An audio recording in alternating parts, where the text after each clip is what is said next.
Shalom, Bapak Ibu yang dikasihi Tuhan, jumpa lagi di hari yang baru ini, hari yang penuh berkat.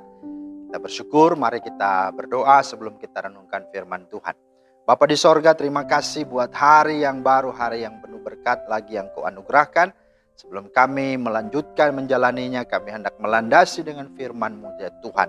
Buka hati dan pikiran kami, terangi Roh Kudus, agar kami memahami dan kami hidupi dalam kesehari-harian kami. Dalam nama Tuhan Yesus kami berdoa.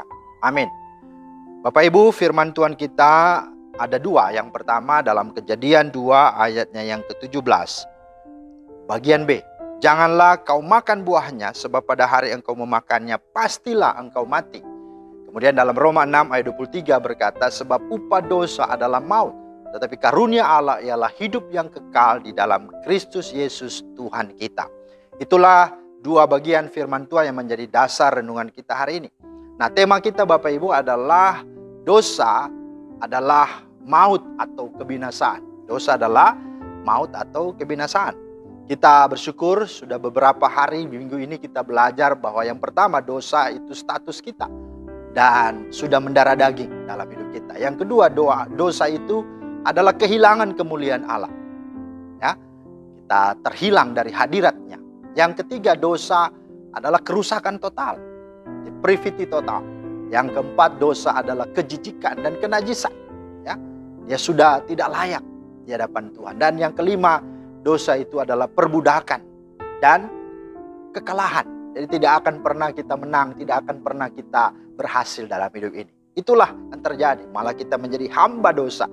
Kita menjadi budak dosa. Nah, dan sebagai mengakhiri dan menutupnya, kita dibawa untuk merenungkan bahwa dosa itu adalah maut dan kebinasaan. Nah, seperti apa maut dan kebinasaan itu? Orang bicara maut itu bicara nanti, ya. Tetapi justru maut di sini bicara tentang tiga hal. Yang pertama adalah hilang atau meninggalkan dalam hidup kita, itulah damai sejahtera.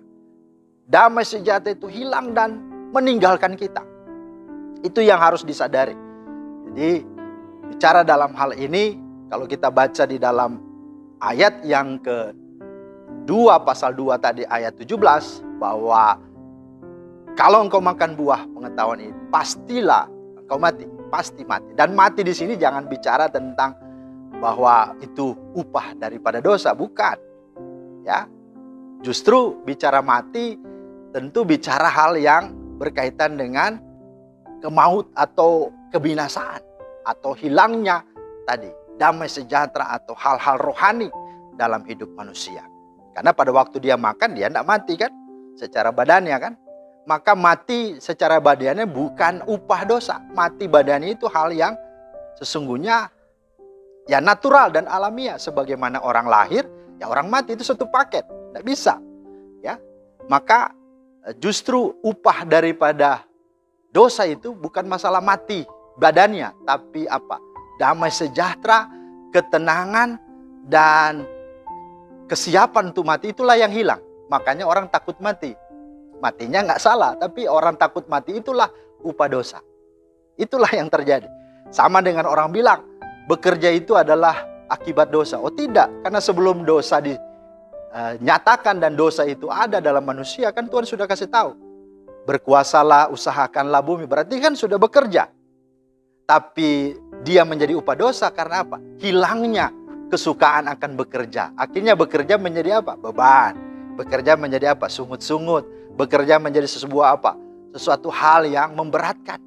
Itulah sebabnya orang susah, capek, malah dia malas bekerja. Nah, itulah akibat dosa atau upah dosa. Hilangnya damai sejahtera. Damai sejahtera meninggalkan kesukaan akan hal-hal benar, meninggalkan dia. Apalagi bicara orang bilang ya upah dari dosa itulah di mana manusia akhirnya ya melahirkan. Nah, makanya berdosa. Oh salah. Justru kan sebelum dosa ada Tuhan kasih tahu beranak cuculah dan bertambah banyak. Berarti apa? Itu bukan dosa. Seks juga bukan dosa kan? Tapi yang menjadi upah dosa adalah apa? Penderitaanmu waktu melahirkan. Bersalinmu itulah yang tentu menjadi upah dosa. Dan engkau berahi atasnya. Itu juga bagian dari upah dosa. Jadi hilangnya sesuatu yang benar dari diri kita.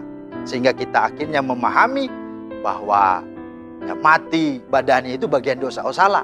Tuhan berkata dalam Pengkhotbah pasal 3 ayat 1, ada waktu lahir, ada waktu mati. Berarti itu satu paket. Itu sebabnya Paulus mengkonfirmasikan bahwa mati bukan dosa, tapi apa? Mati itu adalah keuntungan. Ya, mati itu adalah kebahagiaan, kata Yohanes dalam kitab Wahyu 14. Bahkan mati di dalam kitab Mazmur disebut apa? Berharga. Itu berarti mati bukan dosa, tapi mati itu adalah bagian dari hidup manusia. Dia menjadi upah dosa karena orang sudah tidak lagi mau siap untuk itu. Dan akhirnya orang takut, orang sungguh-sungguh lari dari kematian. Nah, itulah akibat dari dosa. Nah, yang kedua, upah dosa disebut maut. Maut dalam arti apa? Bicara tentang kesia-siaan. Jadi saudara mau bekerja, saudara mau beribadah, saudara mau berkhotbah, kalau Tuhan tidak memberikan anugerah, dia tidak bangkit, dia tidak mengerjakan karya penebusan, dikatakan apa? Sia-sialah. Jadi kita mau ngomong apapun, kita mau berdoa dari pagi sampai malam dengan tata cara yang begitu sakral pun, dikatakan apa? Sia-sialah semua. Jadi itulah maut. Artinya kesia-siaan.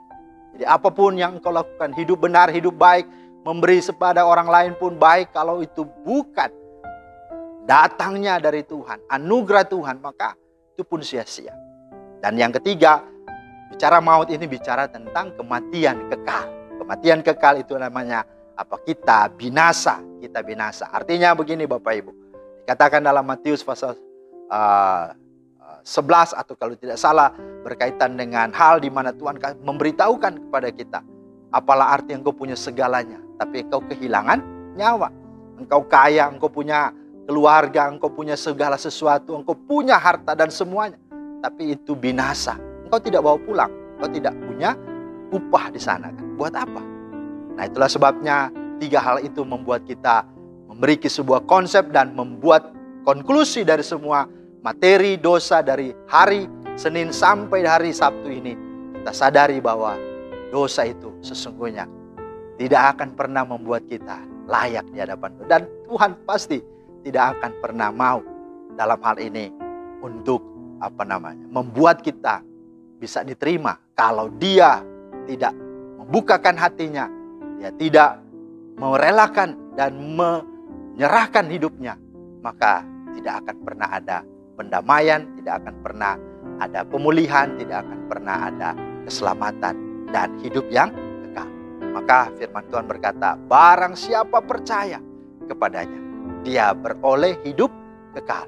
Dengan kata lain, barang siapa percaya kepada Yesus Kristus, dia tidak akan mengalami maut dan dia tidak akan mengalami kebinasaan. Maka mari Bapak Ibu yang dikasihi Tuhan, sudah terang, sudah jelas, sudah betul-betul gamblang bahwa mengapa kita membutuhkan Yesus. Dan mengapa harus Yesus? Karena memang hanya dialah yang sungguh dapat memulihkan kita, menolong kita, dan membawa kita ke sorga, membawa kita kepada hidup yang kekal. Karena ketika dosa, kebinasaan itu artinya juga bahwa tidak ada lagi akses kita untuk bisa ke sana. Kalau tidak, dan kalau bukan Tuhan yang bukakan jalan itu, maka kita tidak akan sampai ke sana. Maka bersyukurlah karena dia dari sana, dari sorga datang ke dalam dunia. Dan dialah jalan itu. Dia berkata, akulah jalan kebenaran dan hidup. Maka tidak ada keselamatan di dalam siapapun selain hanya di dalam Yesus yang olehnya kita diselamatkan. Kiranya Tuhan mementeraikan dan memberkati kita semua. Dan mari percaya dan mari kita hidupi dan memuliakan Tuhan selama hidup yang masih dia percayakan. Tuhan Yesus memberkati. Amin. Mari kita berdoa. Terima kasih Tuhan untuk firman-Mu yang sungguh boleh mengajarkan dan terus memberikan kami keyakinan dan kepastian bahwa memang sungguh kami tidak akan pernah selamat dan tidak akan pernah hidup dalam kebaikan dan damai-Mu jikalau bukan Tuhan yang datang dan memberikan jalan dan bahkan memulihkan dengan Engkau mati di salib, Engkau bangkit dan Engkau naik ke sorga. Sehingga kami akhirnya sungguh boleh mengalami kelepasan dari segala dosa itu. Kami mengalami kemerdekaan. Bahkan kami menjadi manusia baru, menjadi ciptaan yang baru. Yang lama sudah berlalu. Sesungguhnya yang baru itu bersama dengan Tuhan. Itulah sungguhnya indah dan memberi kepastian memberi jaminan bahwa apa yang kami lakukan sungguh ada dalam damai sejahtera-Mu. Yang kami lakukan tidak sia-sia. Dan kami pastikan dan yakini bahwa kelak ketika Kau memanggil kami pasti bersama-Mu di sorga dalam hidup yang kekal. Terima kasih Tuhan, teraikan firman-Mu dan mampukan kami untuk dapat hidupi dan menjalani hari-hari kami dengan memuliakan nama Tuhan dan menjadi berkat bagi banyak orang. Dalam nama Tuhan Yesus kami berdoa. Amin. Demikianlah Bapak Ibu firman Tuhan hari ini, dan sekaligus menjadi kesimpulan konklusi dari seluruh firman Tuhan dari hari Senin sampai hari Sabtu ini, bahwa dosa itu adalah maut dan kebinasaan. Tuhan Yesus memeteraikannya dan menolong kita semua. Amin. Shalom.